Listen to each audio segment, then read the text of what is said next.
Добрый вечер. В прямом эфире программа «Прямая связь». В постоянной спешке угнаться за жизнью мы часто забываем о себе. Не обращаем внимания на стрессы, на усталость. Не всегда следим за своевременным приемом пищи и сбалансированностью питания. Мало двигаемся. Организм изнашивается, и в первую очередь развиваются различные сердечно-сосудистые заболевания. И обращаемся мы к врачу только тогда, когда уже доходим до ручки. Ежегодно в республике в трудоспособном возрасте погибает 2500 человек от ишемической болезни и гипертонии. Если посчитать, то ежегодно проблемы кардиологии закрывают одно крупное предприятие. Все ли зависит только от врачей? А что мы сами в состоянии изменить? Сегодня в нашей студии удивительный гость. Замечательный доктор, главный кардиолог Министерства здравоохранения Республики Татарстан, академик Академии наук Республики Татарстан, доктор медицинских наук, заведующий кафедрой кардиологии Казанского государственного медицинского университета, внештатный главный кардиолог Минздрава Республики Татарстан, заслуженный врач Российской Федерации Республики Татарстан, вице-президент Российского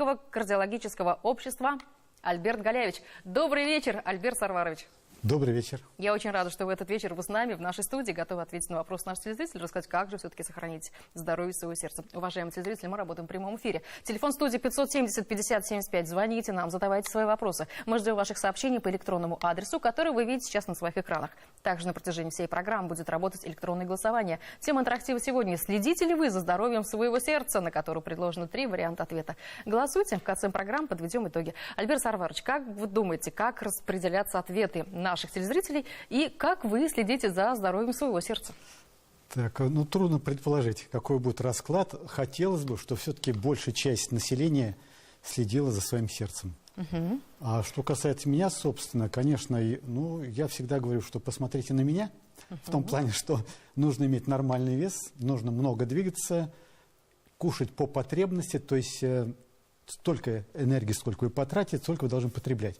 Я думаю, что какой-то определенный баланс должен быть. Спасибо. Чтобы выявить заболевание на ранней стадии, наконец, в стране ввели массовую диспансеризацию. Альберт Сарварович, каковы результаты диспансеризации, скажем, последних 2 лет относительно сердечно-сосудистого заболевания? Да, знаете, ситуация никак не поменялась. То есть, как были лидирующими болезни сердца и сосудов, так они остаются на первом плане. И, конечно, здесь очень большая роль принадлежит так называемым факторам риска. Это какие? Факторы риска, знаете, они достаточно такие простые, распространенные, допустим, курение, малоподвижный образ жизни, избыточная масса тела, высокий уровень холестерина, высокий уровень давления. Их масса различных факторов, но вот эти самые главные, пожалуй, которые и влияют на развитие сердечно-сосудистых заболеваний. Наследственность, знаете, вот наследственность очень интересная вещь получилась. Оказалось, что роль наследственности всего 30%. То есть можно иметь плохую наследственность, мы об этом можем тоже поговорить, но очень внимательно за собой следить, и эти гены, плохие гены, могут не сработать. И наоборот, можно иметь хорошую наследственность, а иметь массу плохих факторов риска, курение, высокое давление и так далее, и получить заболевание сердечно-сосудистой системы. Спасибо. Альберт Сарварович, в одном из своих недавних интервью вы сказали, что в 50% причиной сердечно-сосудистых заболеваний действительно является генетика, остальные 50% это образ жизни, окружающая среда. Это действительно так, то, что вы сейчас обозначили, да? Очень много зависит от того, как человек сам себя запрограммирует, да? То есть вы правильно сказали, что лучший пример – это я. Посмотрите на меня. Я мало кушаю, я много двигаюсь. Какие еще советы можно дать нашим телезрителям для того, чтобы изменить, может быть, заставить себя изменить свое окружение? Во-первых, нужно, конечно, оценить себя адекватно. Вот для этого, кстати, существует диспансеризация. То есть даже здоровый человек, который не подозревает, что у него есть заболевание, он должен провериться, проверить уровень холестерина, проверить уровень давления, записать электрокардиограмму и посмотреть, все ли в порядке с его сердечно-сосудистой системой. А дальше можно уже какую-то программу выстраивать. Допустим, побольше ходить, меньше питаться. Сейчас я тоже об этом отдельно скажу, чем нужно питаться и чем не нужно питаться. И, конечно, полноценный сон. Сегодня это имеет очень важное значение. И вы правильно сказали, что эта проблема не столько медицинская, сколько социальная, то есть большое влияние социально-экономических, политических условий, то есть погоня за рублем, стрессы, все это приводит к росту смертности населения от сердечных причин. Вот что делать? Как повлиять на эти факторы? И может быть, вы как доктор можете называть их ситуацией повышенной опасности? Да, конечно. Знаете, вот стрессовая ситуация, наверное, один из таких главных, очень важных факторов. Но немножко надо внутри себя как-то разделять. Есть стресс такой хронический, постоянный, то есть изо дня в день, а есть какие-то мелкие стрессовые ситуации. Ну вот, какой совет могу дать? Что на мелкие стрессовые ситуации надо как-то все-таки стараться не давать такой чрезмерный ответ. Я понимаю, что кто-то неудачное слово сказал, кто-то, может, даже наступил на ногу, да, не надо бурно реагировать. Как-то надо находить такие способы, чтобы, ну, потому что каждый стресс, он сам по себе вызывает дополнительный стресс. А вот что касается хронической стрессовой ситуации, ну, наверное, пример тут можно привести массу из личной жизни чьей-то, там, из работы чьей-то, из соседей и прочее. Наверное, все-таки у человека должно быть какое-то увлечение. Знаете, когда человек чем-то увлечен, все остальное становится уже таким совершенно правильным. Не главное. И вот, наверное, я посоветовал все-таки тем людям, у которых зациклились на какой-то проблеме, на какой-то проблеме, да, на там домашней или на семейной, или там на какой-то служебной, надо чем-то заняться, что приятно для души, что успокаивает, что отвлекает. Вот, наверное, было бы очень хорошо. Да, отпустить, сказать с этим проблемам хайр-ли-ю и заняться чем-то таким интересным. Так ведь? 570-50-75, телефон прямого эфира, у нас есть телефонный звонок. Добрый вечер, вы в эфире, мы вас слушаем. Добрый вечер. Говорите. Алло. Здравствуйте. Здравствуйте. Здравствуйте. Вы меня слушаете, да? Конечно, Да, мы вас слышим. слушаем. Добрый вечер. Добрый вечер. Вот у меня в 87 году была блокада сердца.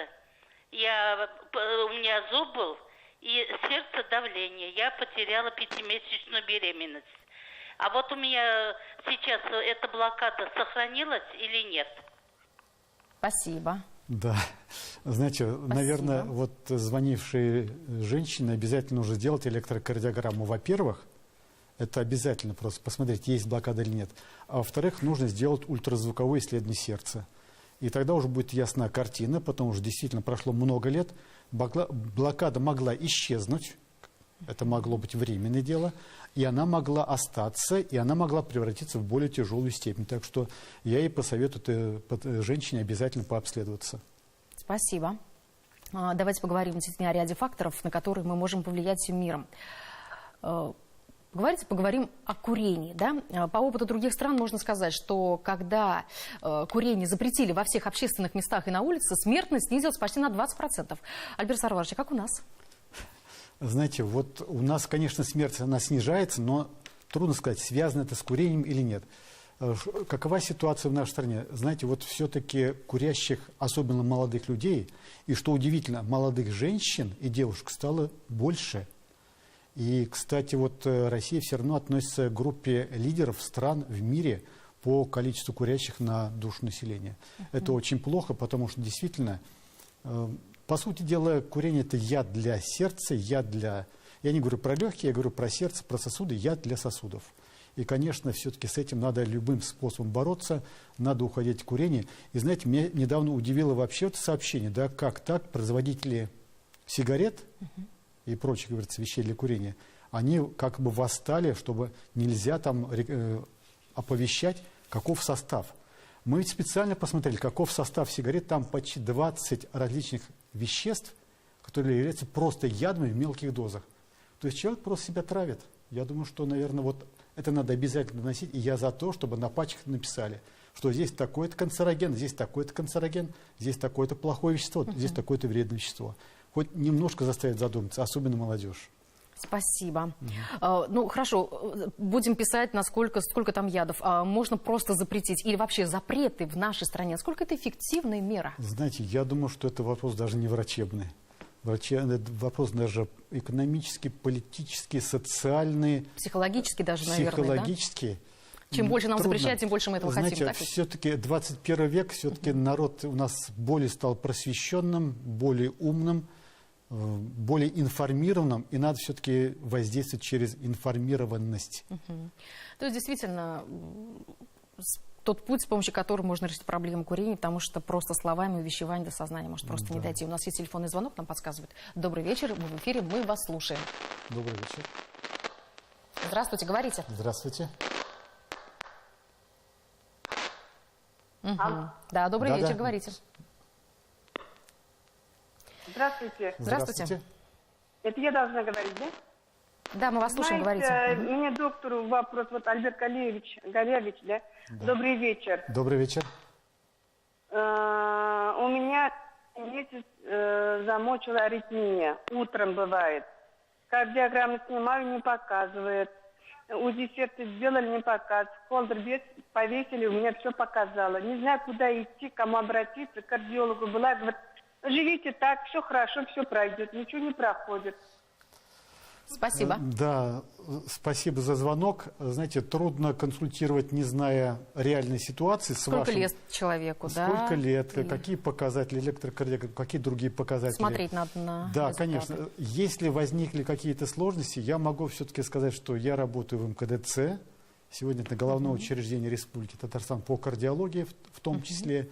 Могу пригласить вас на прием, и мы постараемся разобраться в вашей проблеме и найти какое-то, приемлемое решение, чтобы каким-то образом вам помочь. Спасибо. Спасибо. Спровоцировать сердечно-сосудистые заболевания может также чрезмерное употребление алкоголя. В Казани 45% внезапных смертей от сердечно-сосудистых заболеваний происходит из-за злоупотребления спиртными напитками. Альберт Сарварович, в данном случае какие запреты могут сработать, чтобы человек перестал употреблять? Запреты, знаете, вот тоже, наверное, Если сложный на вопрос. пачке сигарет можно написать, сколько там ядов, что можно сделать здесь? Знаете, вот я был в одной зарубежной стране, не буду называть какая, там продается водка, аналог водки, да, и написано в переводе на русский язык «черная смерть». Понимаете?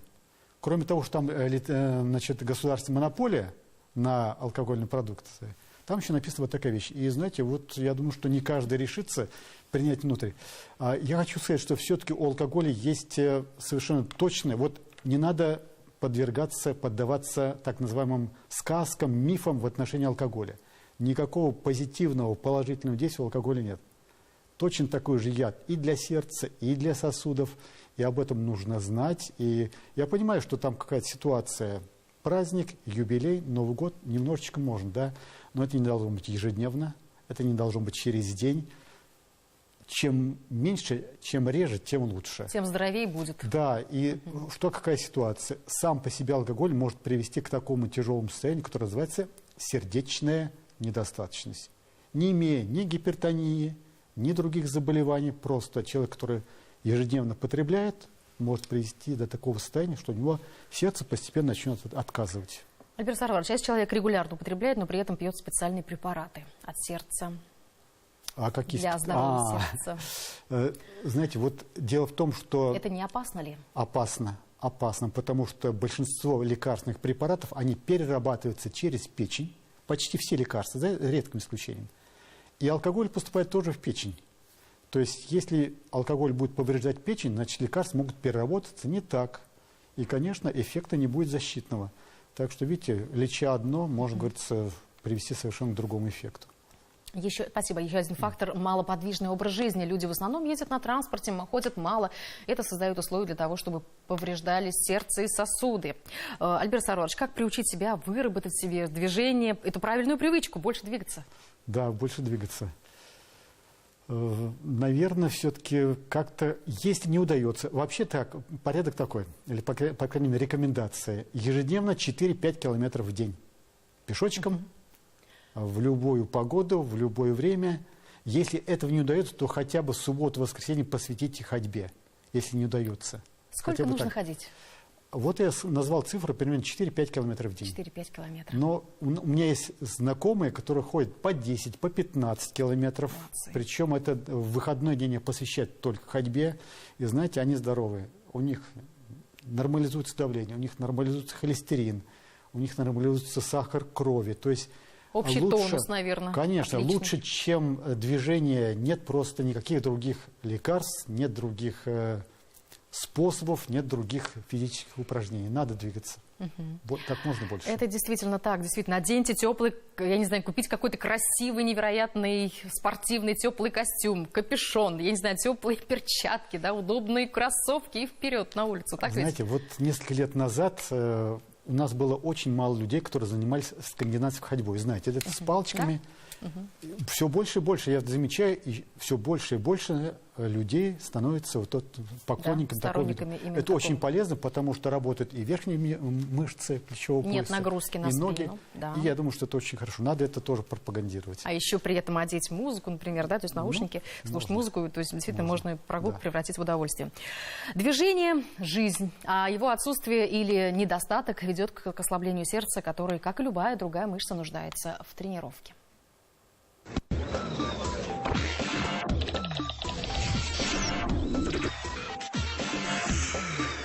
Добавьте движение в вашу жизнь. Минздрав Республики Татарстан.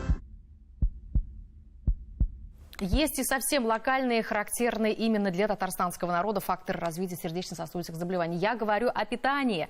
Альбер Сарварович, традиционная татарская кухня вносит определенный вклад в копилку заболеваемости. Да, понятно. Почмак, балеш, это все, говорится, высококалорийно. Но, знаете, вот принцип такой. Сколько вы энергии потребили, столько вы должны потратить. Тогда будет все нормально. Я сам любитель тоже татарской кухни. У меня, говорится, с удовольствием говорится, потребляю, да, но баланс должен быть. Сколько вы потратили, столько вы должны восполнить. И очень важный момент. Все-таки как можно больше овощей. Как можно больше овощей. Даже у нас есть определенные стандарты питания, разработанные европейскими, мировыми специалистами по кардиологии. 400-600 граммов в сутки должно быть овощей и фруктов.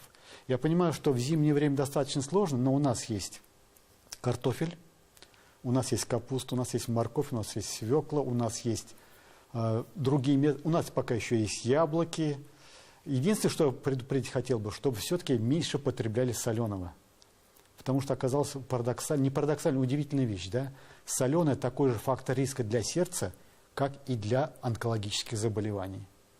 Так что вот в этом плане, конечно, наша страна тоже является лидером по потреблению соленых продуктов.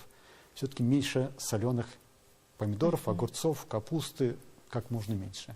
Спасибо. Старайтесь планировать питание своей семьи и сделать свой рацион максимально разнообразным и полезным.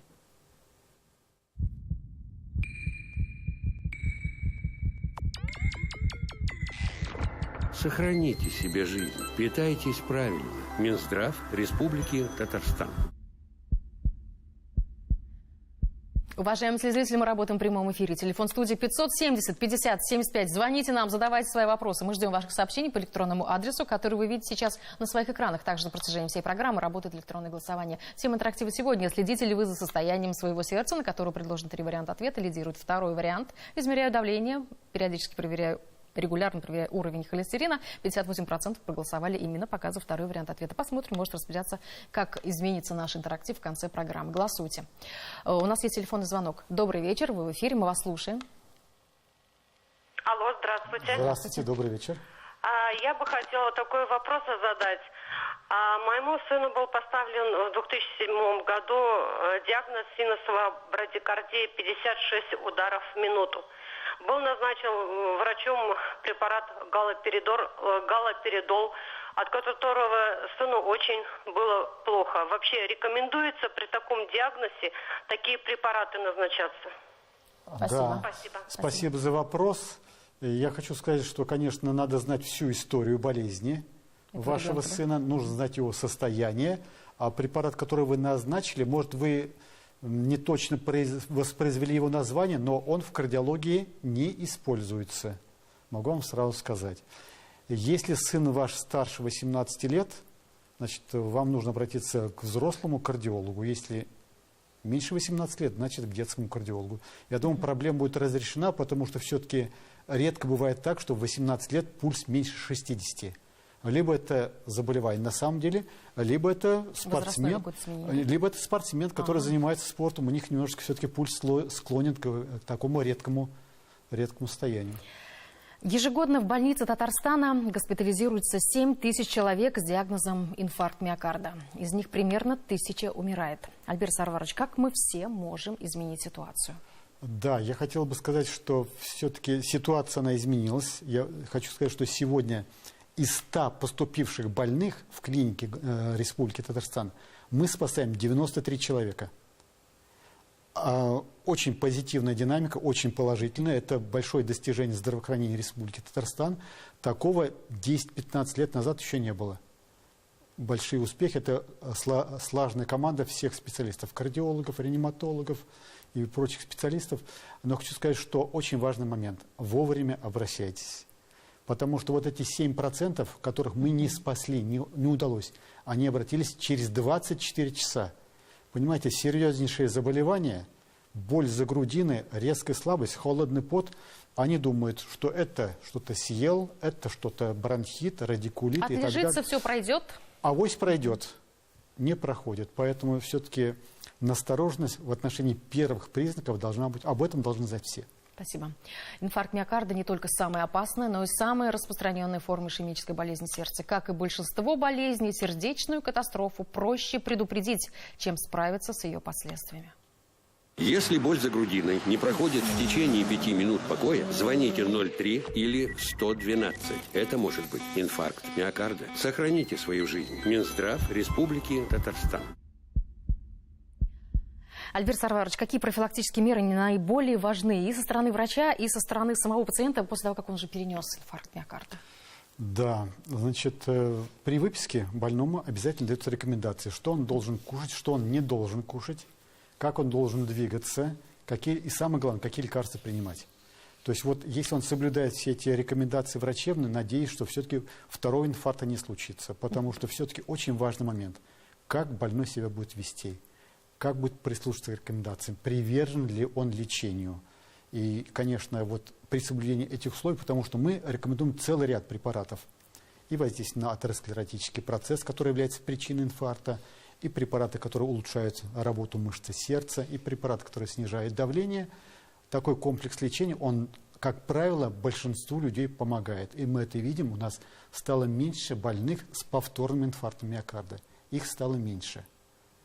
Поэтому прислушиваются к врачу, выполняют рекомендации, и все-таки вот это очень, наверное, один из важнейших моментов. Спасибо. У нас есть телефонный звонок. Давайте послушаем. Добрый вечер, вы в эфире. Добрый вечер, говорите. Мы вас слушаем. Здравствуйте. Здравствуйте. Дело в том, что я в 2015 году лежал в больнице, в 7-й, по поводу гастроэнтерологии. И там у меня проявилось вот в процессе лечения давление там, 160 на 100. Так. И меня осматривал терапевт и дал назначение. Я после того, как выписался в свою поликлинику, обратился при 7-й больнице. И до сих пор никак не могу пройти ни холтер, ни смат, как он правильно называется, не знаю. Да, я понял. Спасибо. Да. И хотелось бы как-то это самое квалифицированно все это пройти. Обстоятельства. Плюс еще к этому там такой фактор, как у меня простатит в 91 году был поставлен диагноз. Спасибо за вопрос. Знаете, проблем нет никаких по организации консультации. Вы можете обратиться к кардиологу района, можете обратиться в поликлинику кардиологическое отделение МКДЦ. Вас обязаны принять и быстро сделать диагностику.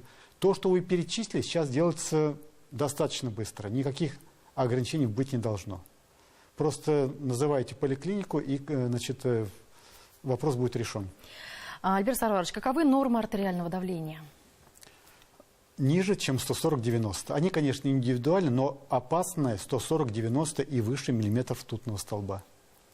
Это и для мужчин, и для женщин? И для мужчин, и для женщин, и для пожилых, и для молодых. То есть надо следить за давлением обязательно. То есть 140 – это верхняя отметка? Верхняя отметка, после которой начинается уже гипертоническая болезнь. Хорошо. А как часто нужно измерять свое давление? Если у вас есть гипертоническая болезнь, то нужно измерять хотя бы 2 раза в сутки. Утром, когда вы проснулись, и вечером перед сном. И обязательно записывать, фиксировать. То есть утром такое давление, такой-то пульс, вечером такое давление, такой пульс. Можно ли... Да. Если ничего не беспокоит, то хотя бы раз в 3 месяца, раз в 6 месяцев, если вам больше 40 лет, лучше измерять. Потому что тенденция такова, что гипертония начинается в молодом возрасте, а потом к нам обращаются уже люди в 40-50 лет уже с устойчивыми высокими цифрами давления, и, конечно, их гораздо труднее лечить. Можно ли снизить артериальное давление, не прибегая к лекарственным препаратам? Можно, если это невысокие цифры давления. Допустим, 145, 148, 150. правильный режим питания, правильная ходьба, уменьшение стрессовых ситуаций может нормализовать артериальное давление. Давайте покажем еще один сюжет. Давайте вместе посмотрим. Бабушка, улыбнись. Скажи мое имя. Подними руки. Первые симптомы инсульта увидит даже ребенок. Сохраните жизнь вашим близким. Минздрав Республики Татарстан. Альберт Сарварович, что о своем сердце должен знать каждый человек? То есть какая диагностика сейчас доступна? Доступно, Свободно. свободно, бесплатно. Это электрокардиограмма, это измерение артериального давления, это определение уровня холестерина. Вот этих 3 параметров, я думаю, что нужно знать об этих 3 параметрах каждый взрослый человек старше 40 лет. И это уже определенная точка отсчета. Нужно это проверять раз в 3 года сейчас по условиям диспансеризации. И тогда я надеюсь, что все будет под контролем и все будет нормально. Как снизить уровень холестерина в крови? Удивительная вещь. Уровень холестерина снижается не только диетой, и не столько диеты, сколько 2 способами. Это ходьба соответствующая, и это меньше стресса. Так что я хочу посоветовать людям, чтобы больше двигались, меньше расстраивались, особенно по пустякам, и сохраняли свое сердце здоровым. Как холестерин и сахар взять под контроль? Давайте вместе посмотрим. Холестерин и сахар манипулируют вами? Лучше вы возьмите их под контроль. Сохраните свою жизнь. Минздрав Республики Татарстан. Альберт Сарварович, давайте еще раз напомним телезрителям, что лучше делать или что лучше не делать, чтобы избежать сердечных сосудистых болезней. Напомним простые правила вот каждого что не дня. делать? Не надо лежать долго у телевизора, не надо есть в огромном количестве пищу и не расходовать энергию. Значит, совершенно противоположные вещи. Больше двигаться, меньше питаться сверхкалорийной пищей, особенно меньше потреблять сладких газированных напитков, ну и сохранять оптимизм. Вот это, наверное, самое главное. Самое главное. Меняйте привычки и оставайтесь с нами.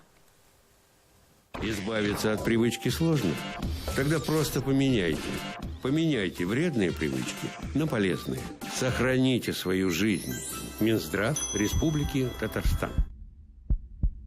Альберт Сарварович, признайтесь, вы были бы абсолютно счастливы, если бы у вас вообще не осталось пациентов? Конечно, конечно, потому что есть такая фраза: предупредить легче, чем лечить. Старая врачебная фраза, выражение, и, конечно, это совершенно правильно. Воздух общий, здоровье индивидуальное, считает Альберт Сарварович. Согласитесь, никто, кроме вас, по-настоящему вопросы вашего здоровья не решит. Питайтесь правильно, занимайтесь спортом, наслаждайтесь жизнью, заботьтесь о себе. На протяжении всей программы у нас работало электронное голосование. Следите ли вы за состоянием, за здоровьем своего сердца? У нас было 3 варианта ответа. Лидирует по-прежнему и стал лидером. 2-й вариант действительно измеряет давление. Ваше обращение к нашим телезрителям. Очень хорошо. Всем пожелаю здорового сердца. Еще раз хочу напомнить, что здоровье во многом зависит от вас самих, оно находится в ваших руках. Мы готовы всегда помочь, но большая часть, кажется, ответственности лежит на самих наших гражданах. Альберт Сарварович, мы сегодня дали очень много рекомендаций нашим телезрителям, дали простые советы и по применению лекарственных препаратов. Да? Действительно, если уж сегодня заняться этой проблемой, да, то эффект может получиться действительно сразу, да, или по прошествии какого-то времени. Сколько нужно времени, чтобы до сознания человека дошло, что да, надо менять свои привычки, надо питаться правильно, заниматься спортом? Сложно сказать, но тем не менее этим надо заниматься. Все-таки эффекты профилактически проявятся через несколько лет. Если вот сейчас человеку 40 лет, и он начнет заниматься, я думаю, к 50 годам он будет выглядеть гораздо лучше и без болезней. Так что никогда не поздно начать заниматься своим собственным здоровьем. И телезрители нас спрашивают, существует ли какая-то программа госгарантии, согласно которой определенный минимум обследований каждый человек может получить совершенно бесплатно. То есть какие это могут быть обследования? Да, это электрокардиограмма, это определение уровня холестерина, это измерение давления, это общий анализ крови. То есть такие банальные вещи, но они, еще раз говорю, что они несут очень важную информацию по состоянию здоровья нашего гражданина в данный текущий момент. Так что нужно это просто... Об этом нужно знать. Вы также открыты для наших телезрителей, вы также открыты для татарстанцев, у вас есть свои часы приема, так да, вам также конечно, можно записаться, конечно, так ведь да. на прием. Об этом мы сегодня говорили. Наша программа подошла к концу. Я благодарю нашего гостя, замечательного доктора, главного кардиолога Министерства здравоохранения Республики Татарстан Альберта Сарваровича Галяевича за эту полезную и нужную встречу. Прощаюсь, будьте здоровы и счастливы. До скорых встреч на ТНВ.